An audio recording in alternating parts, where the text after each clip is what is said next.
Oke, kali ini kita akan coba bongkar ya sebuah anatomi gaya kepemimpinan dan kritik-kritik yang menyertainya. Untuk bisa memahaminya, kita akan lihat beberapa laporan dan analisis dari rentang waktu lebih dari 1 dekade. Kita mulai dari yang paling up to date dulu ya. Ini adalah sebuah tinjauan kritis dari Amnesty International soal 1 tahun pemerintahan Prabowo Gibran yang diterbitkan pada akhir tahun 2025. Dan klaim utama dari laporan ini, wah, terus terang cukup tajam ya. Laporan ini menuduh adanya kemunduran besar-besaran pada hak-hak fundamental kita. Tuduhan ini juga didukung oleh data.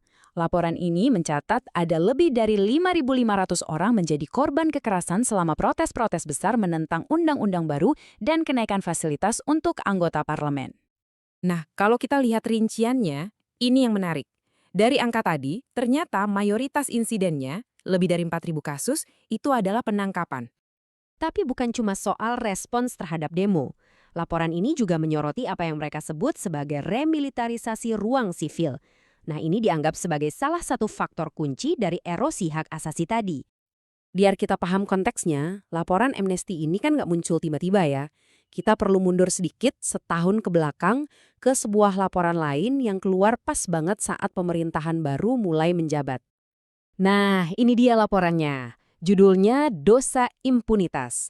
Intinya, laporan ini menyoroti warisan ya, bisa dibilang PR lah ya, soal kasus-kasus HAM yang belum beres dan janji-janji yang belum terpenuhi dari dekade sebelumnya. Jadi kata kuncinya di sini adalah impunitas. Apa sih artinya?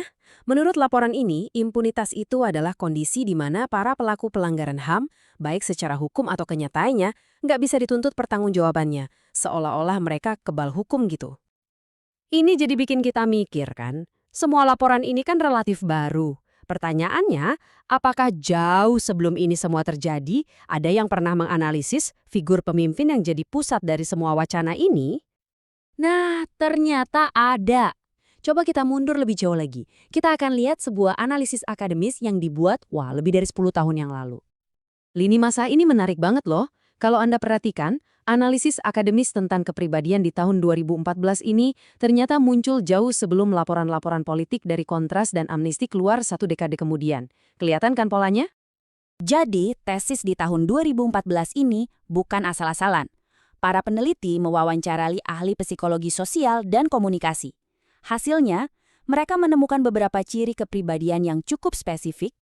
Lebih jauh lagi, para peneliti ini juga menyimpulkan kalau gaya kepemimpinannya itu bisa dikategorikan sebagai, ya pada dasarnya otoriter. Oke, dari analisis akademis, sekarang kita coba lihat dari sudut pandang yang lebih teoretis. Ada beberapa artikel baru-baru ini yang mencoba membedahnya pakai kacamata psikologi, yaitu arketipe pemimpin narsistik. Dan menurut artikel-artikel ini bukan masalah sepele. Kalau seorang pemimpin punya ciri-ciri ini, bahayanya itu bukan lagi urusan personal, tapi bisa jadi ancaman buat sistem secara keseluruhan. Untuk lebih jelasnya, mereka membandingkan 2 model kepemimpinan yang kontras banget. Di satu sisi ada pemimpin yang didorong oleh ego, di sisi lain ada pemimpin yang orientasinya adalah melayani rakyat. Nah, sekarang bagian yang paling seru. Gimana kalau semua potongan informasi ini, dari teori psikologi, analisis akademis belasan tahun lalu, sampai laporan HAM terbaru, kita jajarin dan kita lihat bareng-bareng? Dan disinilah semuanya seolah terhubung. Coba perhatikan tabel ini. Kita bisa lihat benang merahnya. Misalnya dari sisi arketipe, ada ciri merasa selalu benar.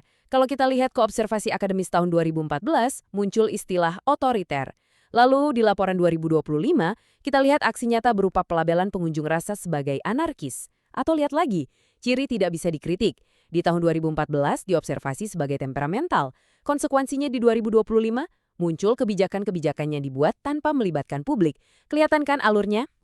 Jadi, poin utamanya di sini adalah semua sumber ini yang ditulis di waktu yang beda-beda oleh orang dan institusi yang beda-beda pula, kok ia seperti menunjuk ke pola yang sama yang terus berulang dari waktu ke waktu.